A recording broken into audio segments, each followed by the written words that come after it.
कितने देर हो गए, अब भी रक्षित सर नहीं आया। मैं और रक्षित फैक्ट्री विजिट पर ना गए थे और वहाँ नेटवर्क की प्रॉब्लम थी। इसी वजह से रक्षित सर का फ़ोन रिसीव नहीं कर पाया। आज के एपिसोड में अपराजिता और रक्षित के बीच रात के वक्त एक हल्का सा प्यारा कॉन्वर्सेशन देखने को मिलता है। रक्षित को लगता है कि अपराजिता कुछ कहना चाहती है, लेकिन अपराजिता उससे कहती है कि अब रात बहुत हो चुकी है और सुबह बात करना ज्यादा बेहतर रहेगा। दोनों एक दूसरे को गुड नाइट बोलते हैं और कॉल खत्म हो जाती है। ये छोटी सी बात भी दोनों के बीच बढ़ते हुए कनेक्शन को दिखाती है। अगली सुबह ऑफिस में अपराजिता बार बार रक्षित का इंतजार करती नजर आती है। वो हैरान होती है कि रक्षित अब तक ऑफिस क्यों नहीं आया। उसे याद आता है कि रक्षित रात भर ब्लैक कॉफ़ी पीता रहता है और वो सोचती है कि शायद इसी वजह से उसकी नींद पूरी नहीं हुई होगी।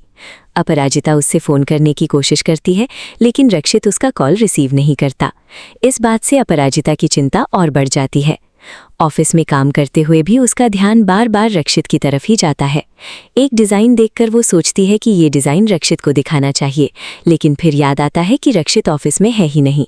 चाय पीते वक्त भी वो रामप्रसाद से कहती है कि ये चाय रक्षित को दे देना क्योंकि उसे पसंद आएगी, लेकिन फिर उसे याद दिलाया जाता है कि रक्षित ऑफिस आया ही नहीं है। अपराजिता खुद पर हल्का सा मुस्कुरा देती है और समझ जाती है कि उसका ध्यान पूरी तरह रक्षित में लगा हुआ है। पूरी दिन रक्षित का कोई पता न चलने पर अपराजिता और ज्यादा परेशान हो जाती है। वो सोचती है कि रक्षित ने उसका कॉल भी वापस नहीं किया।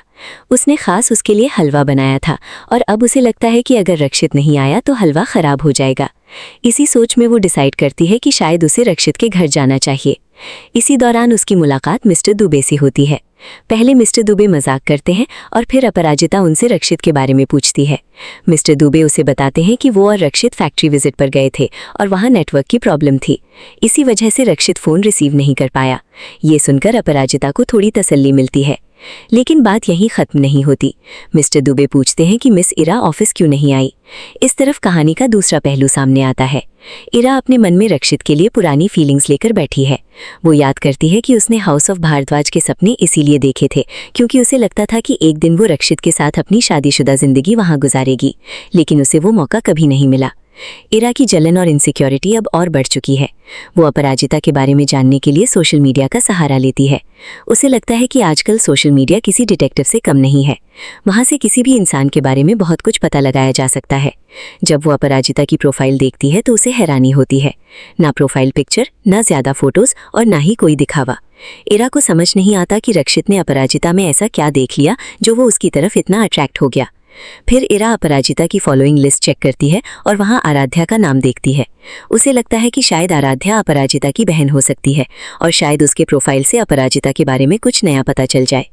दूसरी तरफ अपराजिता को विवान का मैसेज मिलता है। विवान उससे अपना सोशल मीडिया प्रोफाइल भेजने के लिए कहता है ताकि वो अपने वीडियो के लॉग्स शेयर कर सके। ये मैसेज देखकर अपराजिता परेशान हो जाती है क्योंकि उसके सोशल मीडिया अकाउंट पर एंगेजमेंट की फ़ोटोज़ मौजूद हैं। उसे डर लगता है कि अगर विवान ने वो फ़ोटोज़ देख ली तो कई सवाल खड़े हो सकते हैं। इसी टेंशन में अपराजिता अपने अकाउंट से एंगेजमेंट की फ़ोटो डिलीट कर देती है। वो चैन की सांस लेती है और खुश होती है कि फ़ोटो वक्त पर डिलीट हो गई। थोड़ी देर बाद रोहन का कॉल आता है। रोहन उससे पूछता है कि उसने एंगेजमेंट की फ़ोटो सोशल मीडिया से डिलीट क्यों कर दी।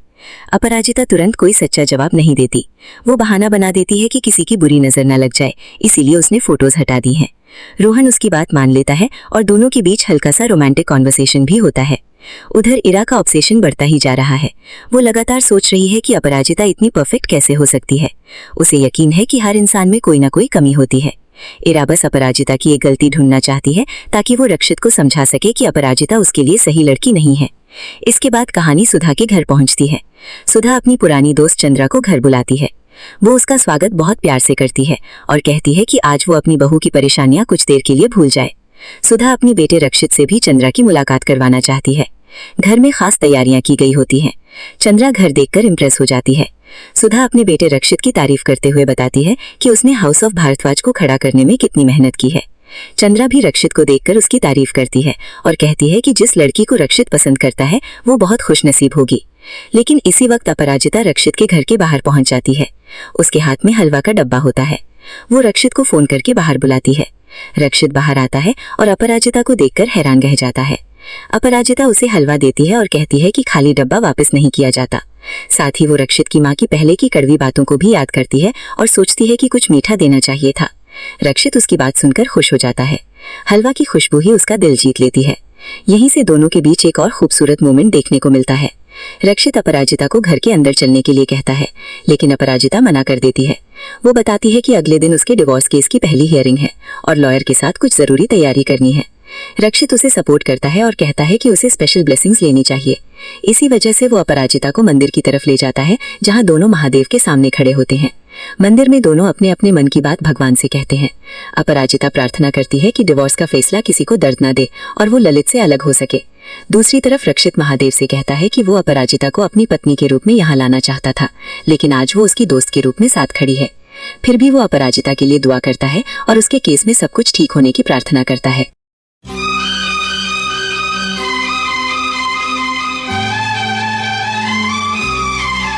ना कोई दोष तेरा, ना कोई दोष मेरा,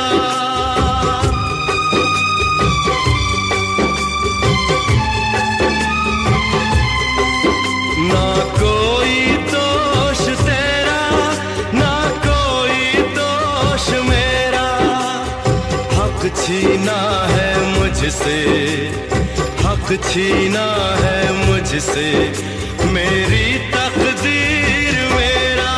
ना कोई दोष तेरा, ना कोई दोष मेरा, ना कोई दोष तेरा, ना कोई दोष मेरा। हक छीना है मुझसे, हक छीना है मुझसे मेरी तकदीर मेरा। ना कोई दोष तेरा, ना कोई दोष मेरा, ना कोई दोष तेरा, ना कोई दोष मेरा।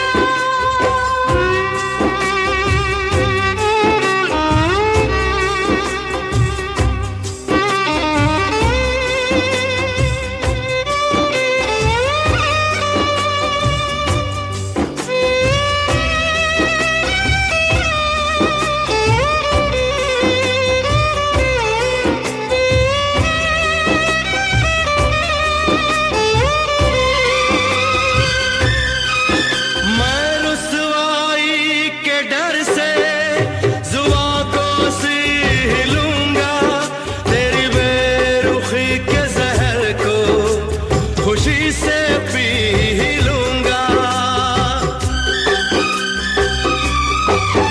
मैं रुसवाई के डर से जुबां को सी लूंगा, तेरी बेरुखी के जहर को खुशी से पी लूंगा। कैसे हमदर्द हैं ये, बने खुद गर्ज हैं ये, अपने कहलाने वाले बड़े बेदर्द हैं ये कैसी जिंदगी है, बना कोई न मेरा। ना कोई दोष तेरा, ना कोई दोष मेरा, ना कोई दोष तेरा, ना कोई दोष मेरा।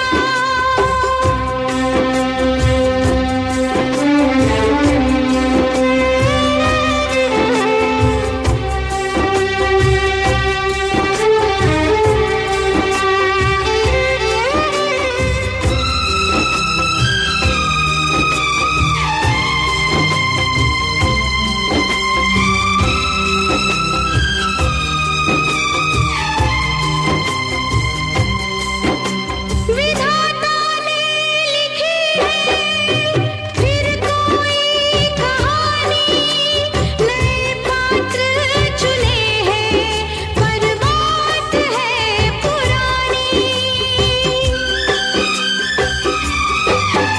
विधाता ने लिखी है फिर कोई कहानी, नए पात्र चुने हैं पर बात है पुरानी। भुला कर तलखियों को चाक दिल से ही लूंगा, अगर जीना पड़ा तो किसी ढंग जी ही लूंगा। छट जाएगा एक दिन